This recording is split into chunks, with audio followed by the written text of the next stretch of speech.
Hey, everyone, and welcome to this week's episode of She Coaches Coaches. I have another amazing guest for you today. I've met this woman, and she is just so fun and inspiring, and she has such great, interesting thoughts. And so I was just so pleased to invite her to be on the show. Now, let me tell you a little bit about her, and then we're just going to dive right into the conversation. Her name is Daryl Oh, and she is an artist and a coach that works at the intersection of arts and entrepreneurship. She's dedicated her life to giving voice to muted genius. Her mission is to get as many people as possible to define their core values as a way to live in alignment to their unique purpose. Daryl, welcome to the show. I am so glad you're here. Thank you so much for having me. I've been really looking forward to having this chat with you. So excited to be here. Yeah. There's these two words that are in your bio that I didn't really read it before I pressed record, but muted genius. Talk to me about that. What is that? Well, it's the argument that we all have genius, but it has been muted along the way, muted by society, muted by our own internal ideas of what we should or should not be. And this comes back to this philosophy that we are born exactly who we need to be, and then we're given a lot of layers. And those things mute us, and sometimes it's outside of our control, right? Which is where we might need to intervene with privilege and say, hey, I'm going to give you a microphone because I have that ability. But then at the other end of the spectrum, it's like, what are the ways in which we can unmute ourselves? And this is kind of where the values definition comes in for me, because once we define our values, we start realizing how much we are unintentionally muting some of the genius in our life because we haven't contended with how much power can come from saying, I don't believe in this and I do believe in this instead. Mm. No? Yeah. Yeah, that's interesting. So there's internal and the external sort of um, dampeners Yeah. on allowing the genius to show up. It's funny because when I did coach training years and years ago, there was one exercise where the cohort didn't know each other very well. And it was after the first couple of hours, and you might have said, Hi, my name is Candy, and that would be about it. And then the exercise was get together in groups, and for each individual, have everyone else say who I think you are at your highest purpose, at your highest expression. And it was shocking what people saw. And to see that even though you think that you're like, I'm toning it down, I'm really polite, like I'm all the things, it was really amazing to see what people really saw. And Mhm. invariably, we were shocked. It was like, oh my gosh, you saw me at my core. Have you ever had an experience like that? It's interesting that you say that because I have had group therapy experiences that sort of felt like that. It's an opportunity for somebody who doesn't really know you at all, but knows you in a very intimate setting where you're given this objective perspective. And I'm so glad you brought that up because I think there is sometimes a shame of asking other people their opinion of us or feeling like we've got to go outside and ask for help. But I think you and I both know in the coaching space that nobody does it alone. And Mm-hmm. that objective perspective can be scary because you're sort of confronted with the fact that exactly what you said. It's like, I thought that I was performing this personality very well. How dare Yeah, you ask right. me? And of course, you're in a room of people who are, intuitive on these things in a coaching setting, in a training setting for that. But I really think that there are cool ways for us to use technology, to use some sort of like some of these productivity services out there to give you some of that more intimate reflection on yourself. And I think that kind of comes back to what I was saying before of like this muted genius is sometimes it's the fact that we don't have access, or maybe we do have access to these things, but we're a little intimidated about putting ourselves out there. So how do we get outside? Like, how do we see ourselves? It's a great question. And I think often why art for me tends to be the other side of the coin, of like, I don't know the answer, but I have this skill set that allows me to explore without shame. And that's can be very liberating as well. I love that. So back to something that you said about muted genius and how, when we get in line with our values, it really helps us to do a lot of things. And I know that you've got a really interesting skill set that you've grown around productivity and being in alignment with yourself. But before we go there, can we talk about values? So, what do you mean by values? What does that word mean? Well, values for me are almost like the palette we paint with, right? It's like when we think about the reason for why we do anything, there are so many exercises. I'm not sure if you the why exercise, very popular exercise in the coaching world, where you keep asking why to the person. I want to make more money. Why? Because I don't want to be poor. Why? Because my mom was poor and she couldn't live the life that she wanted. Why? Because she was an immigrant. So that exercise of why, when you keep doing that exercise, it comes down to your core values. And I think that for me, values are the thing that you can no longer dilute anymore when it comes to meaning. So let me bring that all the way back because it's that's very conceptual, right? Is like a lot of people want freedom. It's a really good example of a value. It's a single word, right? Values, in my opinion, are single words that you get to define. But oftentimes people will come to me and they'll say, "Oh, I like autonomy, I like money, and I like freedom. Those are my values." And I go, those are all words that could be their own values, but they need to fit into the lowest, like the least dilutable thing, right? You're a chemistry person at all? Can I go out there with that Yeah, yeah, example? for sure. Yeah, Oxygen is hydrogen, or sorry, water is hydrogen and oxygen. right. So what I'm trying to get people is your value is not water, it's these two things, right? Mm-hmm. So for me, I try to get people to say, list all of your values out, but try to reduce them to the least number of words as possible. So that's why I tell people it's not that your value is actually autonomy, and it's not that it's not money either. It's just that those two things are actually defining freedom for you. So I just do this exercise with people where I force them to try to fit in all of the words inside of other words. And so as far as like the technical definition of values, that's my approach that I have not found anywhere else. A Mm-hmm. lot of the other value definitions that I see are sort of like um, diversity, or like, these markers that I think people put out there as almost like, I'm going to show people what I care about politically, but I'm trying to get people to go even higher than that. Like, what are the things that are even fueling those political opinions? Because you can reduce it to something that is really universal.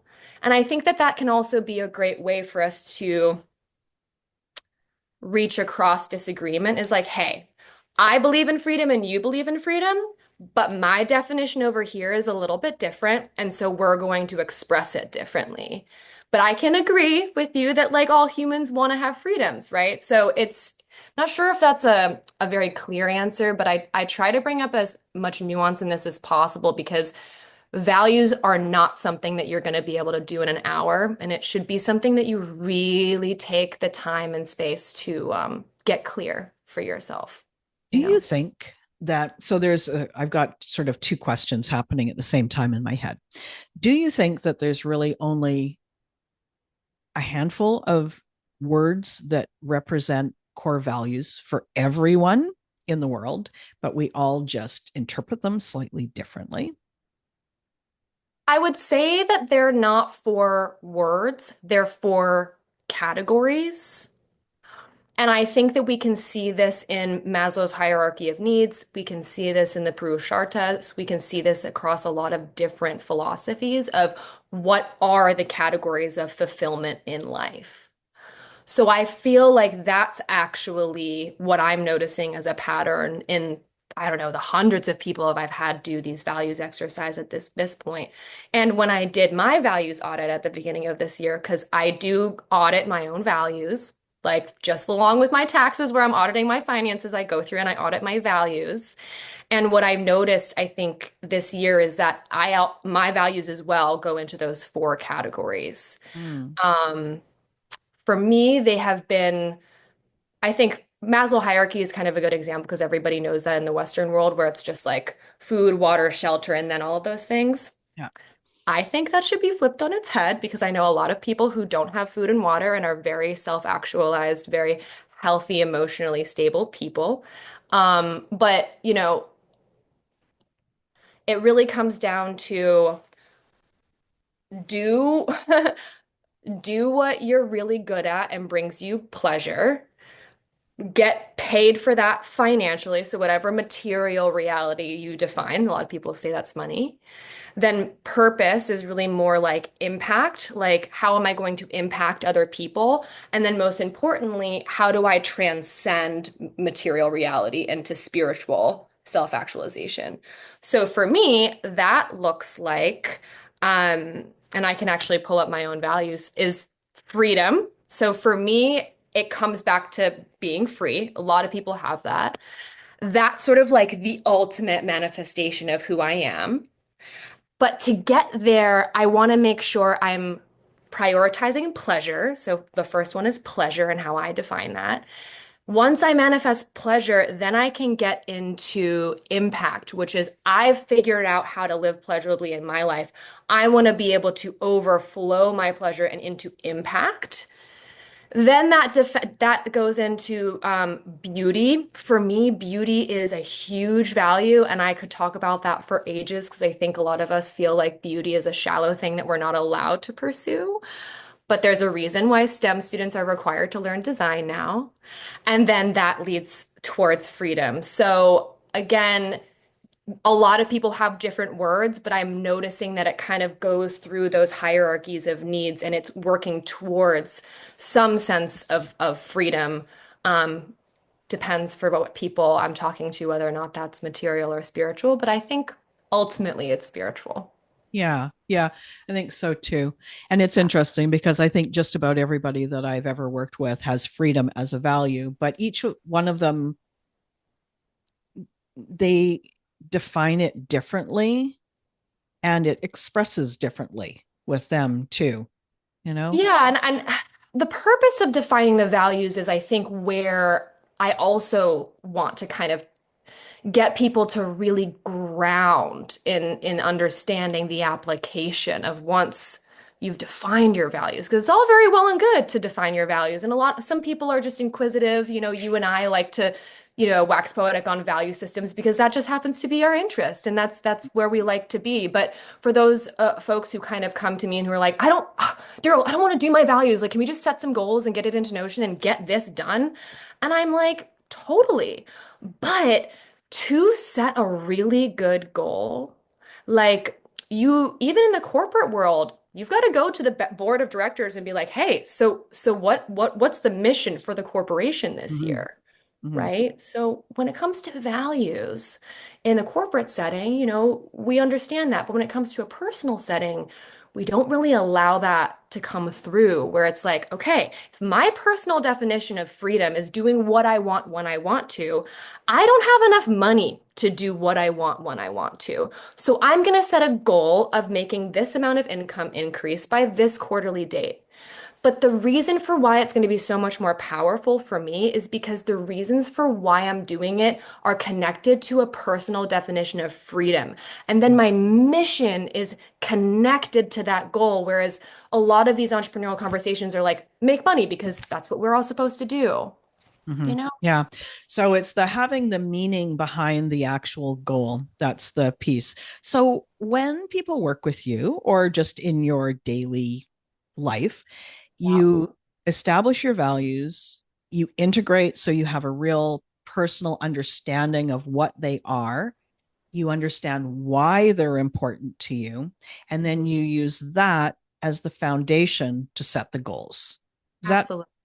Yeah. and so if that's the case, then I'm assuming, and this is, I think, where you move into the part where you talk about notion and productivity and all of those wonderful things. Now you know what you want, why you want it, how it's going to help you create the life experience that is in alignment with your highest purpose at this point. Now, how do you get the goal? And so is that where the productivity piece comes in? Yeah, because, if I can take it back to my story, Candy, I was a straight A student and I got the best grades and I was always at the top of my class. And when I hit 29 years old on my Saturn returns, right? But then there's also some cool neurological studies out there that say when you've been a state or fight or flight for long enough, by the time you hit 30, your brain just goes, boo, we're shutting down. Yeah. So, a little bit of dark humor for you. I ended up on a Grippy Socks vacation with another executive from Lockheed Martin because I was a DC kid. And I'm eating Jello with this executive, and we're both type A personalities that were at the top of our careers that just went.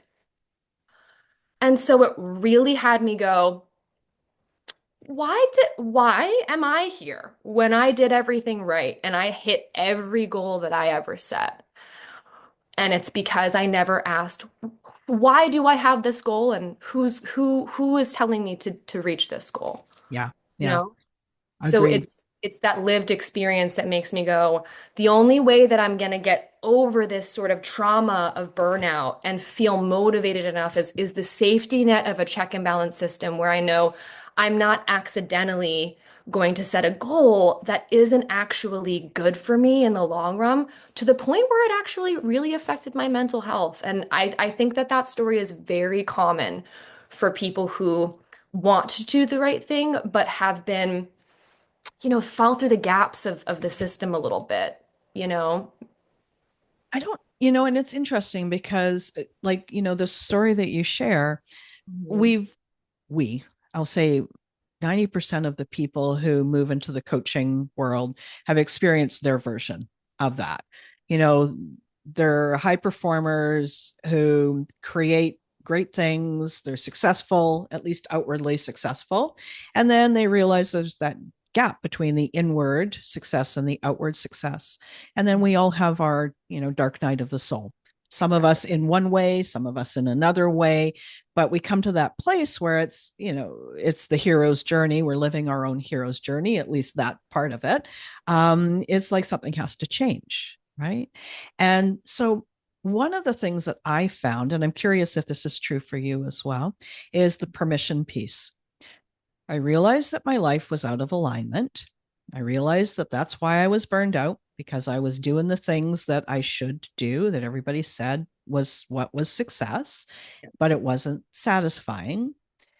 And then now what? Mhm. So, how do you give yourself permission to dive into your values to then create the life from that? So, in that little pivot of permission, do you have any thoughts on that? Yeah, I love the way you zoom in on that moment because life-changing things I think happen on a microscopic level. Mm-hmm. And so I think permission, it was a very feminine rage, I would say. It Mm-hmm. was it was like, full on, I am no longer willing to tolerate. So it's a little bit more, and I think that that's very on brand for me, where I'm not going to change my warrior energy that got me at the top of my class. I'm not going to vilify that girl. But what I am going to do for the first time in my life is say, I am my first defense. I get to be my own savior. And I think that for the hero's journey, come on, Mulan, like that was really it. That was really it for me. It's really interesting because the thing, like what you said, is one thing. If you guys are listening to the audio, great, but go and look at this part in YouTube and you're going to see the different energy that happens. And what is so interesting is it's paired with the I am. Mm. I am, right? Like to that place where the way I interpret it is this fullness of energy where you take full responsibility for what you will live like going forward. Yeah, And it does happen in a microsecond, it you does. know? But Yeah. actually, if shameless plug candy, one of Yeah. my lead generators is the what are you not exercise. And I think it actually answers the question that you're leaning into, which is like defining your values is really hard when you're pulling yourself out of the rubble. Mm, Right? That desire is atrophied. You're scared. You're like on edge. Very hard, very hard. So what I was like thinking about, because I was struggling. Once I realized I needed to find my values, it was a lot of shame spiraling for me when I was like, I don't even know what I like. It makes my voice shaky now because I think so many women are not allowed to know what they like. yeah. So the what are you not exercise kind of came from the neurological understanding that humans are more likely to feel emotion behind negativity, prevention, fear. Mhm. So I just started with a list of what I am not. I am not a bad person. I am not a failure. I am not a quitter. So I just started with all of the things that I knew that I wasn't. It's like, I'm not a bad person, like all of the beliefs that kind of come into your head when you're looking at the rubble and you just sort of want to shame spiral and you want to say, this is my fault and I deserved this and all of the really emotional stuff that comes up. So it allowed me to say, if I don't know what I am, I at least know what I'm not. And if I can start with what I'm not, then I can reverse engineer. And maybe I don't believe in those statements yet, but at least it's a way for me to use with the information that I do know. And Mm, I think that that's kind of where that sort of scientific methodology comes in, where it's like, what data can we collect?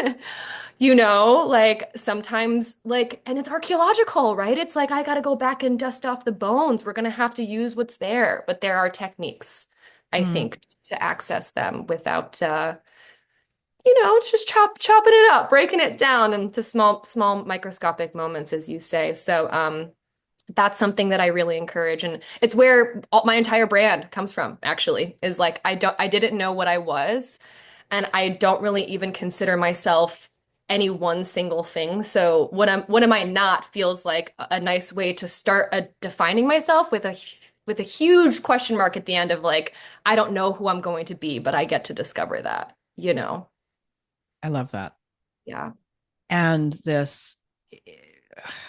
I've worked with a lot of people that that question, so what do you want? Sounds so innocuous. And it's utterly terrifying for many people.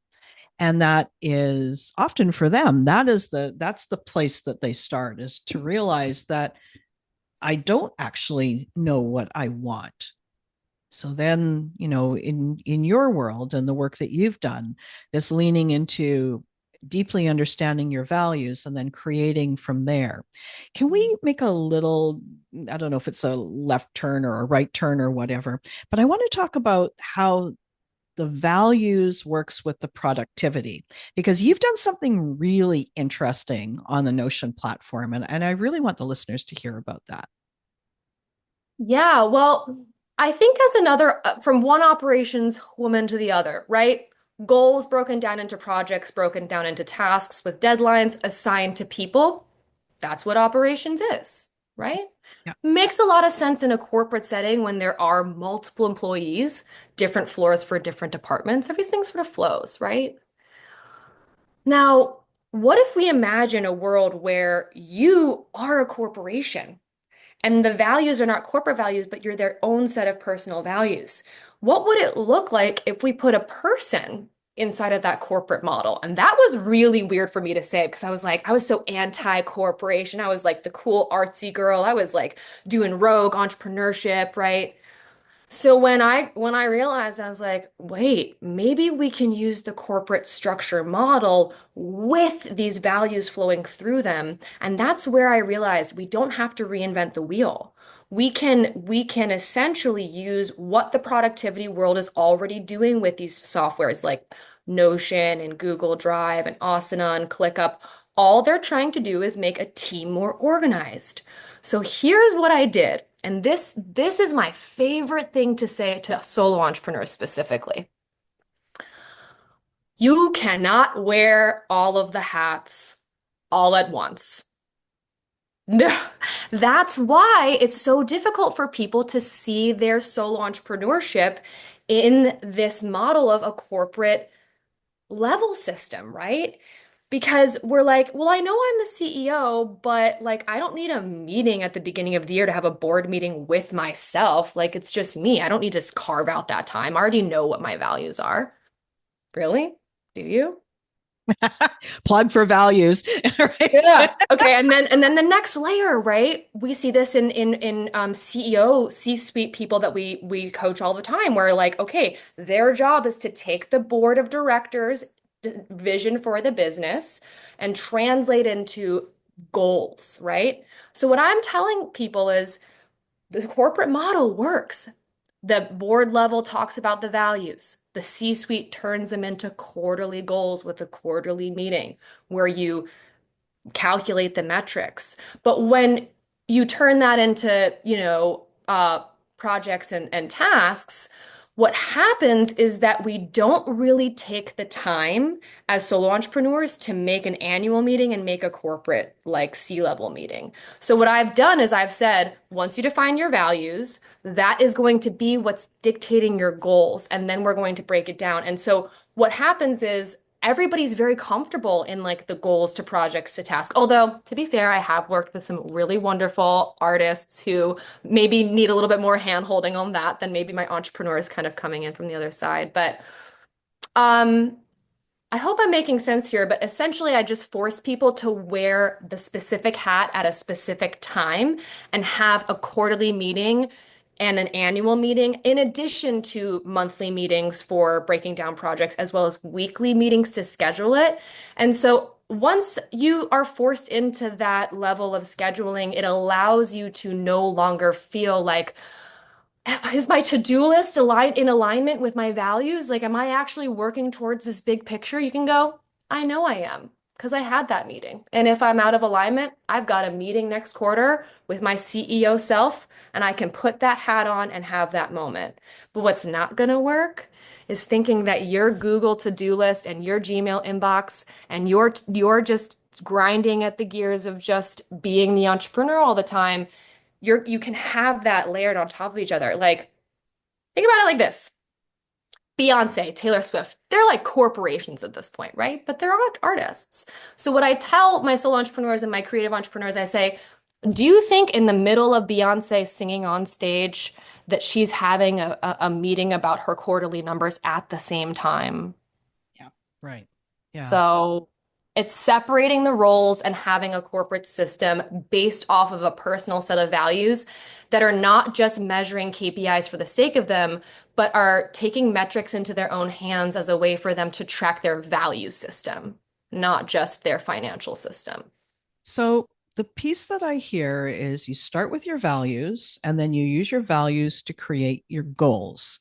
And then you basically, this isn't, I'm sure, your lingo, but it's my interpretation. You have different hats that you're going to put on, and you intentionally decide, today I am going to have a meeting with this hat from this perspective. And then you're creating your top down approach, even though it might be just yourself and your assistant or whatever. You're creating that top down approach, popping all the quarterly meetings, monthly meetings, weekly meetings in your calendar. They are inviolate, like you must do them. And everything that you're doing is in relation to your values. And the result of that is get meaningful goals, create the business that you like, feel satisfied, and you never have to have that confusing discussion about, well, I wanted this thing, but I don't know if it actually aligns with my values, because you answered that question at the start. Yeah. Where Yeah, did well, where did I miss? let's think about it from the opposite end of the spectrum. How are people actually living in their organization, right? Yeah. They Yeah. open up their Gmail, they have a list of tasks, and they've Mm-hmm. had a list of tasks from yesterday that they didn't finish. Yeah. And they Yeah. say, I've really got to have a meeting with myself about what I'm going to do next quarter. And I've really got to, I'll put that on my task list.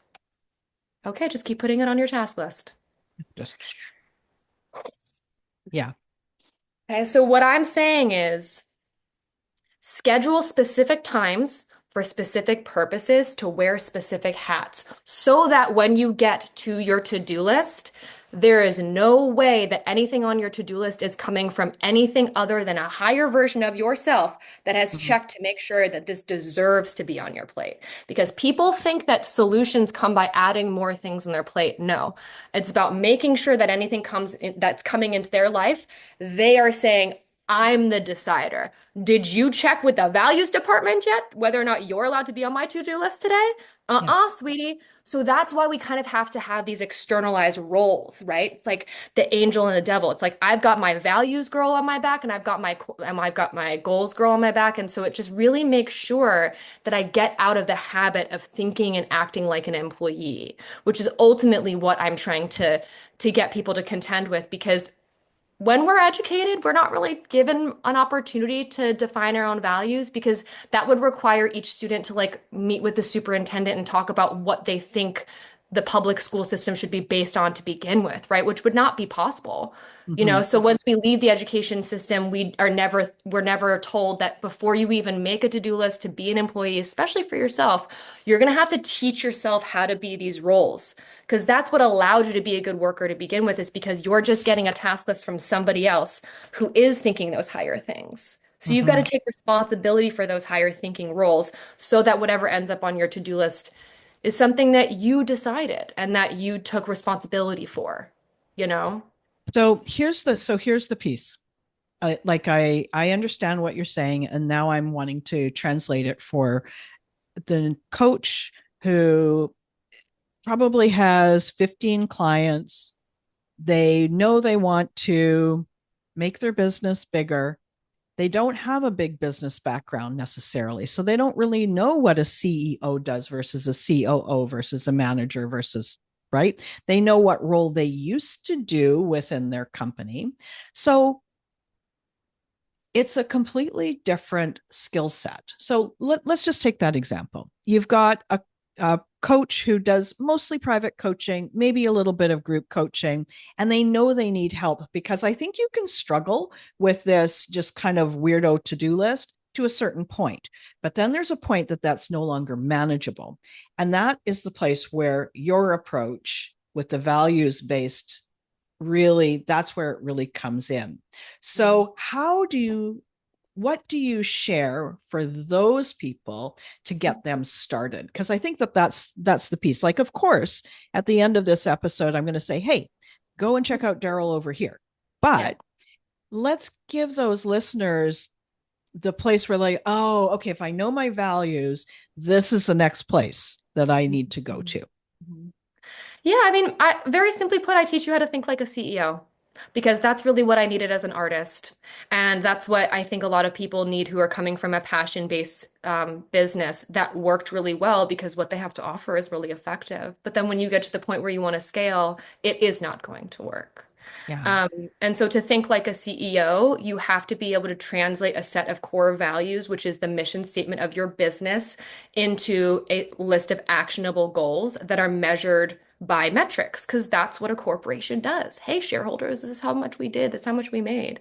So you cannot grow what you do not measure, and you cannot measure what you don't have a system for. And if you want to think like a CEO, you have to stop acting like an employee, which is waiting for some higher person to eventually land the perfect to-do list in your lap. And it's that's where I became burnt out, is because nobody stopped and said, hey, stop grinding up your both gears. Like the to-do list will always be there to Yeah. do, but slow down and go, why, when, and how. And this is like quantum stuff, right? My intention is what I get. So the more specific you can get, the better you can be. So CEO thinking is we don't even need to think CFO versus COO versus Chief Content Officer. It's literally just giving people permission to think higher than just the employee autopilot that they have been probably coming from. Because we've all been employees at some point, whether that was like as a student or, in a job that we started before our business, you Right. know? So what's the sorry, I'm wanting to get into the nitty gritty to make sure No, I that love it. That's there's an great. actionable thing, right? So think like a CEO. What's the first step that that coach would do to start making that transition to thinking like a CEO? Now, I'm assuming we've got our values. What's the next step for them? Well, it comes down to the fact that people don't actually know what a goal is, right? Okay. A goal is not a folder that holds the to-do list. That's a project, right? A project is a folder that have individual pieces of paper of tasks to get done. And so a lot of people think a goal is like I have a goal of completing my house project, or like I have a goal of being fit. That's not a goal. That's not a goal. A Yeah. goal is a measurable mile marker that's constantly moving you closer to your value definition, right? So if my definition of freedom is doing what I want when I want to, right? Right now, I need more money to do that. The goal says you have to reach this level of income by this time if you want to stay on track with what your value. Right. So a goal is always moving towards a value, and there's an endless number of mile markers that you can use to work towards that. I'm trying to make it as No, specific as and it's good. And that, I mean, it yeah, was a hard question. I get it. yeah, And so yeah, like if freedom is your value and you want to be able to do what you want when you want it, you need a freedom number and a freedom number with a date attached to it, right? Like yeah. Mhm. what's your income need to be able to make that choice, to hire the help, have the impact, have a, for a larger business, have a funnel that actually works for you, have all these things in place. Yeah, and but but but it that's the piece. It's like like these tough questions, like if the listener says, okay, got my values. I know that I need to not be the employee and I need to become the CEO, and a goal needs to be a thing that moves me towards that value. That piece is so valuable for them because now they have not just their first step, but their first mindset shift on, I need to think about this slightly differently. Oh, I get that, right? No, it's really I love getting in the weeds with this, Candy, because I think that as teachers, one of the hardest things is that you forget what it was like before you had the information. So like let's really zoom in on that because a goal needs to be measurable, specific, and timely, right? SMART goals. We love that acronym. Yeah. So if let's use the example of that coach wanting to scale, right? Their definition of freedom is being able to help who they want, no matter what, right? Right. Let's say that's their value. So right now, based off of that definition and the annual meeting, they would go, I'm not living by this value. I got to go tell the CEO, hey, CEO girl, we got to fix this. We got to make sure that I can help as many people as I want whenever I want to. All right, let me put on that hat for you. All right, as the CEO, I need to make a SMART goal to make sure that I'm living in alignment with my value definition. Right now, I can only help 25 people maxed out with my system without hiring anybody else. So, what I'm going to do is I'm going to set a goal of making sure that I can hit 50 people by the end of Q3 of 25. All right, let's set that, let's lock that into Notion. All right, CEO, I'm going to turn to my manager. Let's make these into projects. Hey, manager girl, we've got to get these 50 clients in this system by the end of Q3. You ready? Manager comes in, manager goes, hey, okay, well, looks like you're going to need some more time in your calendar. So I'm going to start reaching out to virtual assistants. Project number two, you're going to need a marketing campaign. So looks like we're going to have to learn a little bit more about marketing. Project number two. Right. Last step, manager, I've got to make sure that my employee has a task list for this week that makes them laser focused on making sure that we're in deadline for the goal all the way up to CEO so that Miss Founder's happy. Scheduling the week, and then you just do that every quarter. Right. And it's really, really important that you have a virtual space to do that as a solopreneur because Mm-hmm. you don't actually have separate individuals and you have to create a ceremonial space, a Mm-hmm. virtual space for you to. I mean, I have told clients to go buy outfits for the versions of themselves so that when quarter whirls around, they're putting their blazer on and they're embodying the mentality, that mental shift you were Mm-hmm. saying. Mm-hmm. So Notion does that in a great way, but you could do this in a notebook. It's the Yeah. ceremony of separation and time. That's Yeah. really So what. this using this the geography and the embodiment to step into that role, I think is super helpful. And just one more question discussion point that I think is important for the listeners and also Yeah. for me. Yeah. So often the goals that we want, the answer is I don't know. I don't know how to do that, right? So Yeah. in your example from 25 to 50 and still be able to do it wherever whenever.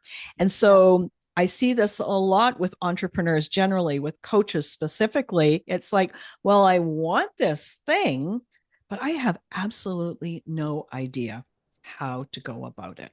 And so I'm thinking that this is the tools and the support that you give your clients is you might not have any idea how, but this is you can partner with them to be the how, right? Absolutely. And the harsh reality that they're going to get from me is the secrets in the surrender and God's obstacle is your opportunity. So when you are met with, I don't know, Yeah. how you're going to figure it out doesn't matter because the universe will meet you to co-create and put you in the right direction. But guess what, girl? The universe cannot help you unless you take a step. So as long as your intention is right and you're physically taking a step, you get to surrender. And I think that that's what's really fun is like, don't worry. When you're in time and space and you set intention clearly, you can always come back with more data. It's all right. So I think that that's really what my how is for people is I give them permission to say, "Hey, you've got it. It is hard. It's supposed to be hard. Keep going, keep going." And so what I'm my mission right now is to do that more for more people. So I'm trying to see how I can put it in a course that will hopefully be more affordable because I'm that coach that's capped at 25 and I'd love to see more people use this more affordably. So hopefully we can have discussion set a future date to talk about that. But yeah, the how is a lot of fun to do. It's just Yeah. being a cheerleader really in a lot of ways. Yeah. Yeah. And then when you're really aligned with your goals as well, there's something easier about the how too, because again, it's like, well, that approach isn't going to work because that's against my values, right? Yeah. So that means that part's a no. Now, what would be in alignment with my values for something that I do? Cool. Yeah, Ah, absolutely. Daryl, lots of things. We talked about so many things. And I know there's going to be people that hear you and go, oh my gosh, I need to understand more of this. So, how do people find out more about you? How do they come into your world? Please share with us. Yeah, so I have a newsletter that I always recommend people follow. I'm a big believer in long form content. So if you're interested in understanding this intersection of arts and entrepreneurship, I always have like a little treat in there or like a Notion template to apply some of the things that I write about. So definitely check out the newsletter. And otherwise, you can just find me on social media.